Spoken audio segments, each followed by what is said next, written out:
"You don't arrest ghosts," the old man said quietly, just as the cold steel clicked around his wrists, and for a moment, no one there realized he wasn't talking about himself. The ceremony had been flawless up until that second, the kind of precision only a naval special warfare unit could execute. Boots aligned on sun-bleached concrete. Uniforms pressed sharp enough to cut the morning light. The American flag snapping in a steady coastal wind that carried the faint scent of salt and jet fuel across the base. It was supposed to be a quiet recognition event, closed to the public, reserved for men who had earned the right to stand there. But now every head had turned toward the disruption at the edge of the formation, where two military police officers were securing an elderly man whose presence seemed completely out of place. He wore a faded field jacket, the kind that had long since disappeared from standard issue, and a pair of worn boots that had seen more miles than anyone there would admit to. His posture relaxed despite the tension coiling around him like a tightening wire. Lieutenant Eric Vaughn stepped forward from the line, his expression hard, controlled, the confidence of a SEAL officer evident in every measured step. And when he spoke, his voice carried across the open space with the authority of someone who had never been questioned before. "You are under arrest for impersonating a Navy SEAL," he said, each word precise, leaving no room for interpretation, and a ripple moved through the gathered operators, subtle but undeniable, the kind of reaction that came not from doubt, but from curiosity sharpened by instinct. The old man didn't resist, didn't argue, didn't even look at the cuffs as they settled against his weathered skin, his gaze instead drifting across the formation as if he were searching for something, or someone, that no one else could see. And that stillness, that complete absence of panic, unsettled more than one pair of trained eyes. Vaughn noticed it too, though he masked it behind discipline, stepping closer until he stood just a few feet away, close enough to study the man properly, to catalog every detail the way he had been trained to do. And what he saw only reinforced his conclusion: no insignia, no identification, no record in any system that mattered, just an old man who had somehow wandered into a place he didn't belong. "You picked the wrong place to pretend," Vaughn added, quieter now, but sharper, and a few of the younger operators shifted slightly, their attention narrowing, waiting for the reaction that should have come, the denial, the anger, the excuse, something. It never came. Instead, the old man tilted his head just slightly, the movement slow, deliberate, and for the briefest second, the morning seemed to hold its breath. "Pretend?" he echoed, not defensive, not offended, just tired, as if the word itself carried more weight than the accusation behind it. A murmur passed through the edge of the formation, quickly suppressed, discipline snapping back into place. But the tension didn't leave. It deepened, settling into the space between certainty and something far less comfortable. One of the MPs adjusted his grip, shifting the old man's sleeve just enough for the fabric to pull back. And that was when it happened. Not dramatic, not loud, just a small, almost insignificant reveal, a fragment of ink against aged skin, dark lines blurred by time, but still unmistakably deliberate. Vaughn's eyes flicked to it for half a second, dismissive at first, another detail to log and move past. But something about it didn't sit right, not in a way he could explain, not yet, and before he could process it further, the wind shifted again, snapping the flag overhead, the sound sharp, echoing across the concrete like a signal no one had called for. And somewhere behind the formation, unnoticed by most, a senior enlisted man had gone completely still, his gaze locked on that same piece of ink, recognition hitting not like a shock, but like a memory that had been waiting years to surface. Chief Petty Officer Marcus Hale did not move at first, and that was what made it noticeable, because men like him were never still without reason, his boots planted on the concrete as if the ground itself had anchored him there. His eyes narrowed not in suspicion, but in recognition that he could not immediately explain, the kind that crept in slowly and settled deep before the mind could catch up. And while the rest of the formation returned to rigid discipline, he kept watching the old man as the wind tugged lightly at the edge of that faded sleeve, revealing just a fraction more of the ink beneath. It was not clean, not sharp like modern work, the lines softened by decades, the edges slightly blurred, but the shape was precise in a way that mattered, deliberate in a way that could not be accidental. And Hale felt something tighten in his chest, as a memory surfaced, not from a briefing, not from any official file, but from a conversation years ago in a dimly lit ready room where an older Master Chief had spoken in a tone just above a whisper about units that were never listed, missions that were never acknowledged, and symbols that were never supposed to be seen outside of very specific circles. Lieutenant Vaughn, unaware of the shift happening just a few yards behind him, stepped closer to the old man, his shadow cutting across the concrete as the sun climbed higher, the light reflecting off his trident with a sharp metallic glint, and he followed Hale's earlier glance down to the exposed tattoo, this time holding his focus a second longer, his jaw tightening slightly as he studied it, searching for confirmation of what he already believed. That marking, Vaughn said, his tone controlled but edged now with something firmer. It is not recognized by naval special warfare. There is no record of it. No unit uses that insignia. He straightened as he spoke, reinforcing the authority behind his words, and a few of the operators nearby shifted their stance, the subtle tightening of shoulders and narrowing of eyes signaling agreement, because in their world, if it was not documented, it did not exist. The old man exhaled slowly, not in frustration, but in something closer to resignation, as if he had heard variations of this conversation before, and when he finally looked at Vaughn directly, his pale eyes were steady, clear, carrying a depth that did not challenge the lieutenant, but did not yield to him either. "That is the point," he said, his voice low, even, carrying just far enough to reach those closest without breaking the controlled silence of the formation. A faint breeze moved through again, lifting dust along the edge of the tarmac and sending a soft ripple through the flag above, the sound crisp and rhythmic, and somewhere in that quiet, Hale took a single step forward, almost without realizing it, his gaze locked on the tattoo as more of the pattern became visible. A circular design intersected by lines that formed something close to a compass, or maybe something older, something less defined by modern structure. His mind raced now, connecting fragments, recalling details that had never been written down, the kind passed between seasoned operators in moments when the line between myth and history blurred just enough to make both dangerous. He reached for his radio but hesitated, not out of uncertainty, but out of the weight of what he might be about to confirm, because if he was right, this was no longer a simple arrest, no longer a question of impersonation or protocol. It was something far more significant, something that could shift the entire tone of the morning in an instant. Vaughn noticed the movement then, just a flicker in his peripheral vision, and his attention snapped briefly toward Hale, a silent question forming without words, but Hale did not answer it. Not yet, his focus still fixed on the old man, on the ink that should not have existed, and on the quiet certainty growing in his gut that they were standing on the edge of a mistake none of them could afford to make. The radio in Chief Hale's hand felt heavier than it should have, the plastic casing warm from the sun, yet cold against his palm. And for a moment he just held it there, his thumb hovering over the transmit button as the weight of years of unspoken knowledge pressed in on him. The kind that did not come from manuals or official briefings, but from the quiet corners of the military, where certain names were only spoken when the doors were closed and the room was secure. Around him, the formation held steady, boots locked in place, eyes forward, but the tension had shifted now, subtle yet unmistakable, like the air before a storm that no one had predicted, and at the center of it all stood the old man, still restrained, still silent, his presence somehow larger than the moment itself. Lieutenant Vaughn took another step closer, closing the distance with controlled precision, his posture rigid, his authority intact, yet something in his gaze had changed, not doubt, not yet, but a sharper focus, a need to resolve the inconsistency that refused to align with everything he knew.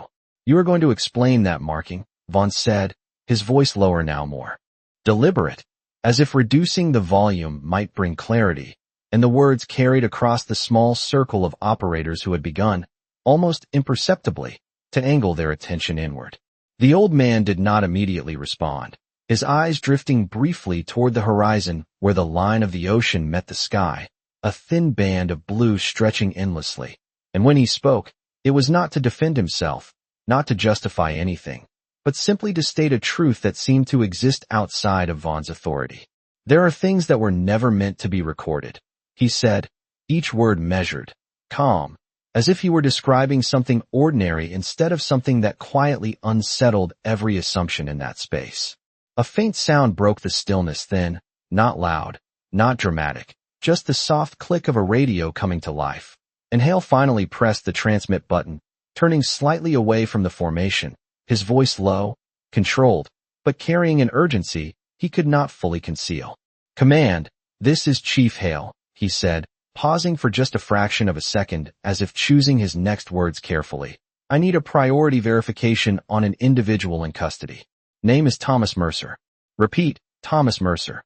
The response did not come immediately, just a brief hiss of static followed by the distant murmur of voices on the other end. And in that gap, time seemed to stretch, the seconds lengthening as the weight of the name settled into the system it had just entered. Vaughn heard it, of course he did, and his head turned slightly toward Hale, his expression tightening, the first visible crack in his certainty forming not from the old man, but from his own chief breaking protocol in a way that could not be ignored. "Chief," Vaughn said, his tone firm, controlled, "stand down. This is not a matter that requires escalation." Hale did not respond right away, his focus fixed on the radio as the static shifted, sharpened, and then a voice came through, clearer now, more alert than before, asking for confirmation, for spelling, for details that should have been routine but were suddenly anything but. Hale repeated the name, slower this time, each syllable deliberate, and as he did, the wind picked up again, stronger now, tugging at uniforms, carrying the sharp scent of salt across the tarmac, and somewhere above them, unseen but unmistakable, the distant hum of rotor blades began to build, faint at first, almost imagined, then gradually more defined, a low rhythmic pulse that seemed to resonate through the ground itself. Vaughn's eyes lifted instinctively toward the sky for a split second before snapping back to Hale, the calculation behind his gaze shifting rapidly as he processed what was unfolding, because helicopters did not just appear over a secured ceremony without reason, and whatever reason was coming, it was already in motion. The old man, still standing in cuffs, did not look up, did not react to the growing sound, his expression unchanged, his breathing steady, as if he had heard that sound before in moments far more significant than this one. And for the first time since the arrest, the balance of the situation tilted, not visibly, not completely, but enough that those closest to it could feel it, a subtle shift from control to uncertainty, from certainty to something far more dangerous, the realization that the story they thought they understood might not belong to them at all. The sound of the rotor grew from a distant hum into a defined presence, the steady thump of blades cutting through the coastal air with purpose, not drifting, not circling, but coming in on a direct line that left no doubt it had a destination. And as the shadow of the helicopter stretched across the edge of the tarmac, the formation felt it before they fully saw it, a subtle shift in posture, a tightening of attention, instinct responding faster than conscious thought. Chief Hale lowered the radio slowly, his eyes still locked on Thomas Mercer, the confirmation he had been waiting for now echoing in his mind, not as a complete answer, but as a single phrase that had come through the static with unmistakable clarity: "Stand by. Do not release. Flag at highest priority." He had heard enough to know this had gone far beyond anything routine, and as the helicopter descended, the wind it carried pressed against uniforms and stirred dust into brief spirals across the concrete, the American flag snapping harder now, its rhythm sharp and commanding. Lieutenant Vaughn stepped back half a pace, not retreating, but recalibrating, his gaze shifting upward as the aircraft came into full view, a dark gray Navy helicopter dropping with controlled precision toward the designated landing zone just beyond the ceremony area, its landing gear lowering, its movement exact, deliberate, and entirely unannounced. Conversations were not allowed, but the silence now carried questions that no one voiced, because this was not part of any scheduled operation, not part of any protocol they recognized, and yet it was happening in front of them with the authority of something far above their level. The helicopter touched down with a controlled firmness, the skids meeting the ground as the rotor wash intensified, flattening loose gravel and tugging at sleeves and collars, and for a moment, all attention shifted to the aircraft as the side door slid open. A figure stepped out, not hurried, not dramatic, but carrying a presence that altered the space simply by entering it, a senior officer in full uniform, his posture straight, his movements economical, his eyes scanning once before fixing on a single point across the tarmac. Vice Admiral Richard Kane did not look at the formation first, did not acknowledge the officers waiting, did not ask for a report. He walked forward with a measured pace that cut through the distance, as if everything else were secondary, his polished shoes striking the concrete with a quiet authority that needed no amplification. Vaughn felt it immediately, the shift in command presence, the kind that did not require introduction, and he straightened instinctively, every line of his posture snapping into perfect alignment as training took over. But even then, there was something unfamiliar in the Admiral's focus, something that bypassed the normal chain of engagement entirely. Kane's gaze did not linger on the formation, did not pause on the officers. It moved past all of it and settled directly on Thomas Mercer, still standing where he had been, still restrained, still silent. And as the Admiral closed the final few yards, the space between them seemed to narrow in a way that pulled every eye along with it.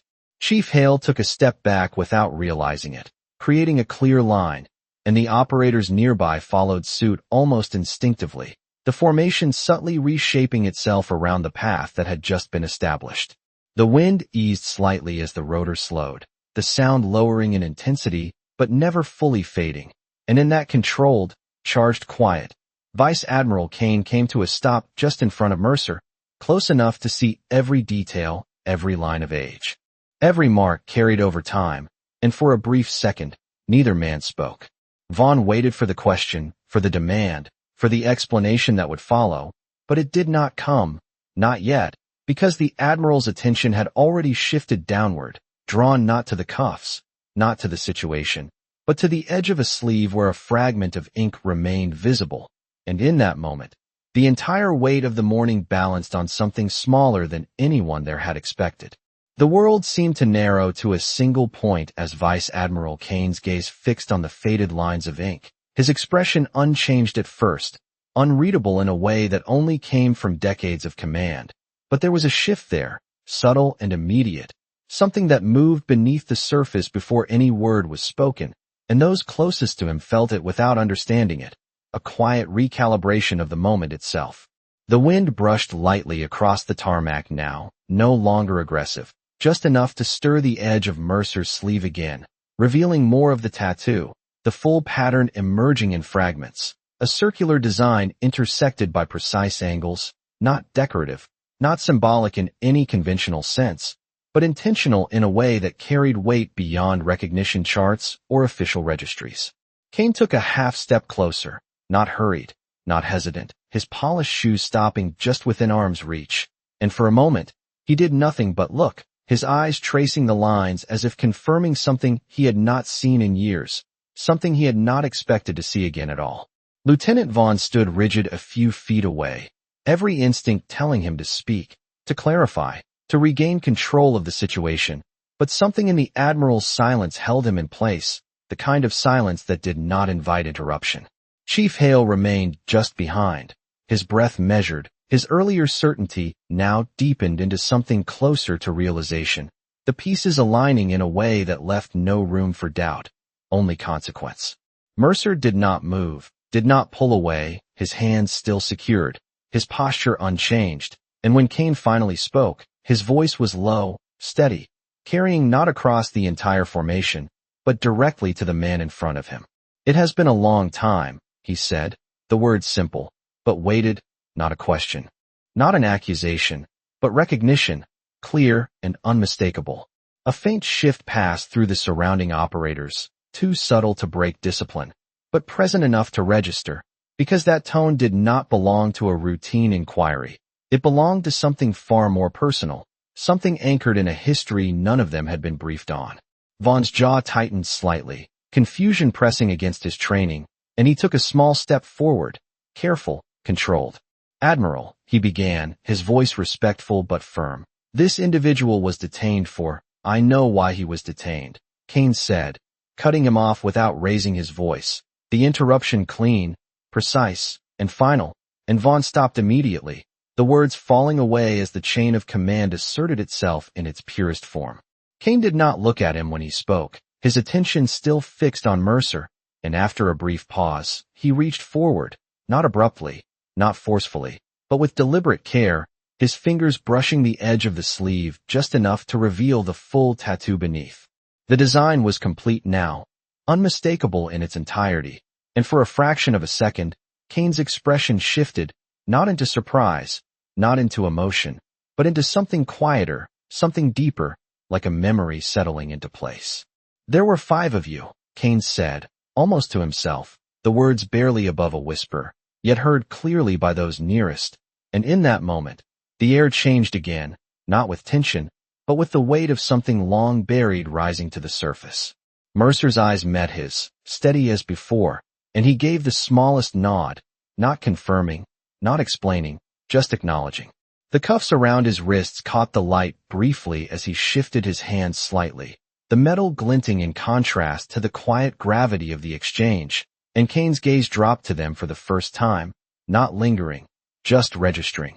And when he looked back up, the decision had already been made, not formed in that moment, but reaffirmed by it, and without raising his voice, without breaking the calm that defined him, he spoke a single command that carried through the formation with absolute clarity. "Remove them."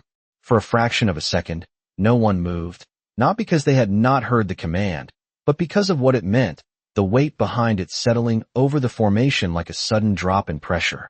And then training took over as one of the military police officers stepped forward, his hands steady but noticeably slower than before, reaching for the cuffs with a precision that carried none of the earlier confidence. The metallic click that followed was quiet, almost lost beneath the low hum of the helicopter still idling nearby. But in that moment, it sounded louder than anything else on the tarmac, a single, irreversible shift from accusation to acknowledgment. The restraints fell away from Thomas Mercer's wrists, and he did not rub them, did not react, simply letting his hands rest at his sides as if nothing had changed at all, his posture unchanged, his presence as steady as it had been from the beginning. Lieutenant Vaughn stood frozen for just a beat too long, the command still echoing in his mind, and when he stepped forward, it was not with the same certainty as before, but with a controlled restraint that masked the recalculation happening behind his eyes. "Admiral," he said, carefully, his voice respectful but tight with the need for clarity. "We detained him based on." Kane lifted a single hand, not sharply, not dismissively, just enough to stop the words before they could fully form, and Vaughn fell silent instantly, the gesture carrying more authority than any raised voice ever could. The Admiral finally shifted his attention outward then, his gaze sweeping briefly across the formation, taking in the operators, the officers, the subtle tension that still lingered in their stances, and when he spoke again, his voice carried just enough to reach them all without breaking the controlled atmosphere that defined the moment. "You acted on the information available to you," he said, not condemning, not excusing, simply stating a fact, and then his eyes returned to Mercer, the focus narrowing once more. "But some information," he added, quieter now, "was never meant to be available." The words settled into the space between them, not as a correction, but as a boundary, one that clearly defined where knowledge ended and experience began. Chief Hale exhaled slowly, the tension in his chest easing just slightly now that the line had been drawn, and he took another small step back, giving the 2 men in front of him the space that the moment demanded. Around them, the formation remained intact, but something fundamental had shifted, the rigid certainty replaced by a quiet awareness that they were witnessing something outside the standard chain of events, something that would not be written into any report in the way they were used to. Mercer adjusted his jacket with a small, almost absent motion, the fabric settling back over the tattoo as if it had already served its purpose. And when he looked at Kane, there was no surprise there, no relief, just recognition, the kind shared between men who did not need explanations. "You should not have come," Mercer said, his voice low, even, carrying a tone that suggested not disapproval, but inevitability, as if the Admiral's arrival had been expected long before the helicopter ever touched the ground. Kane's expression did not change, but there was a faint shift in his posture, a subtle acknowledgment of the statement. "I did not have a choice," he replied, equally calm, and for a brief second, the distance between their ranks seemed to dissolve, replaced by something older, something rooted in a past that the rest of the formation could not access. Vaughn watched the exchange, the pieces falling into place in a way that left no room for the assumptions he had made just minutes earlier, and though his stance remained perfect, there was a new stillness in him now, not imposed by discipline, but by understanding that he had stepped into something far beyond his initial judgment.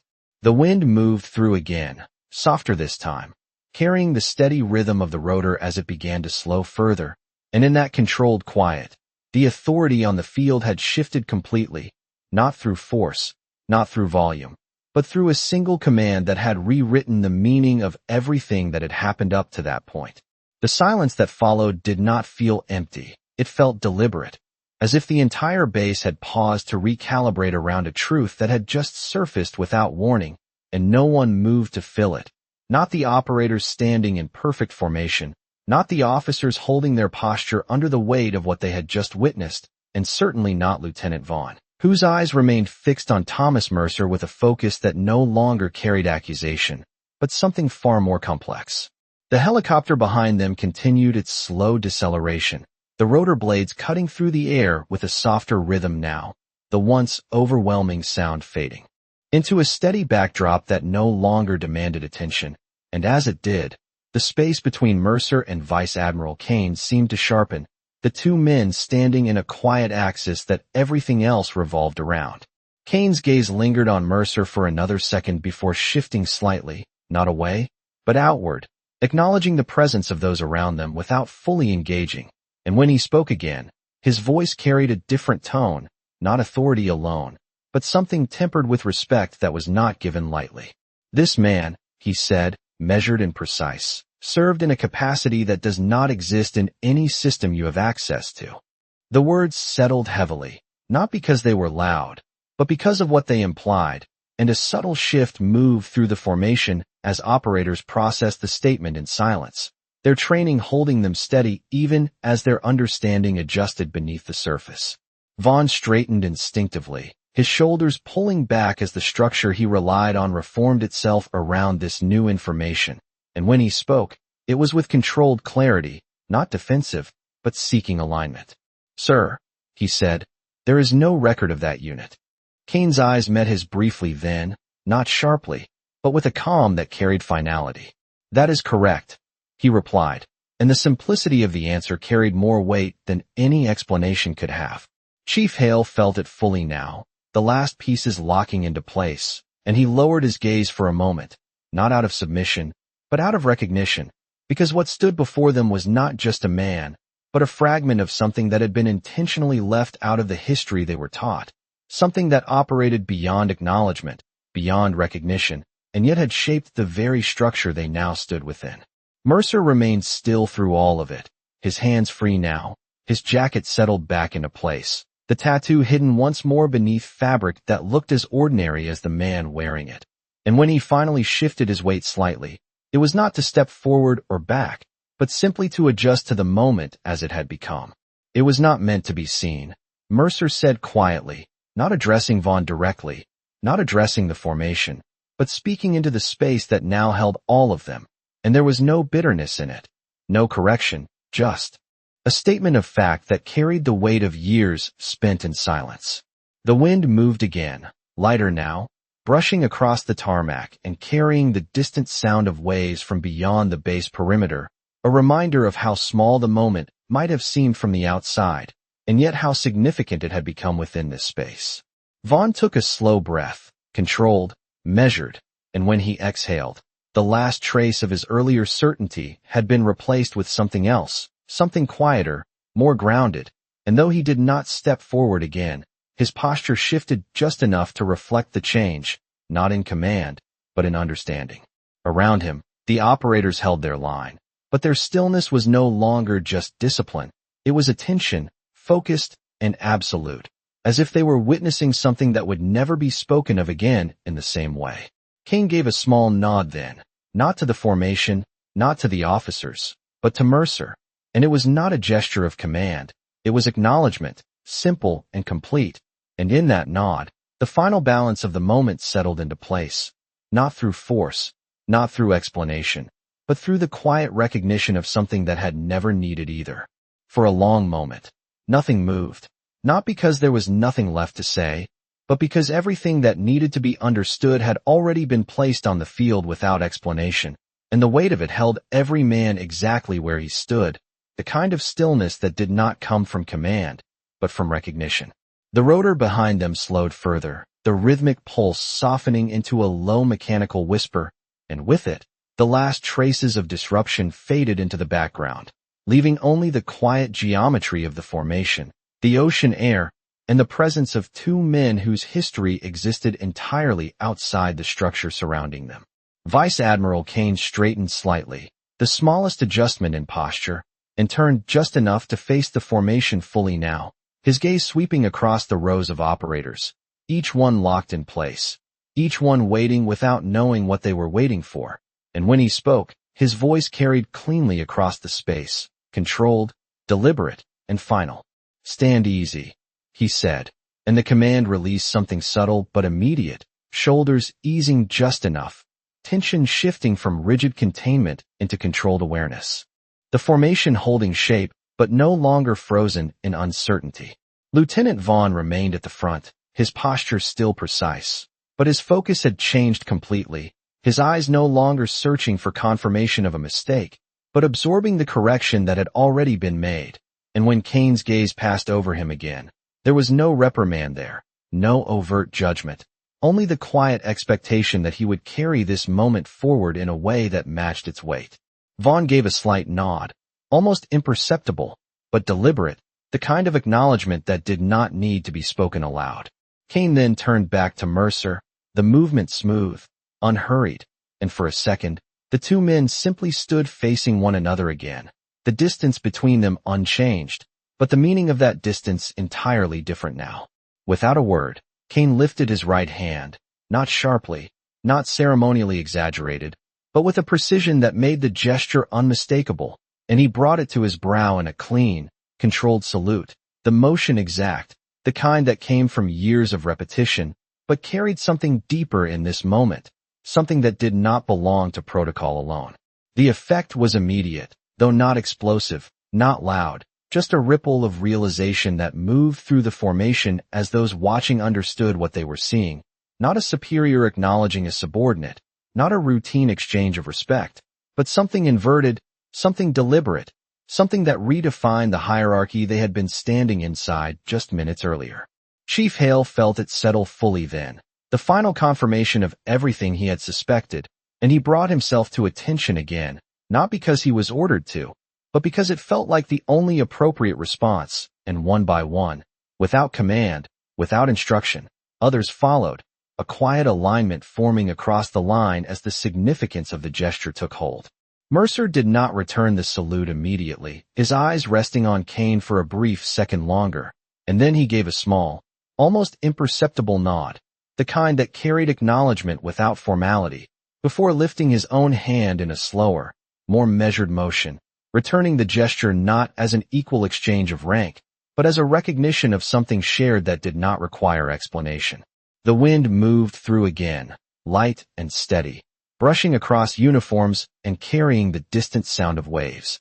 And in that moment, the entire base seemed to hold a different kind of quiet, one that did not demand understanding, only respect.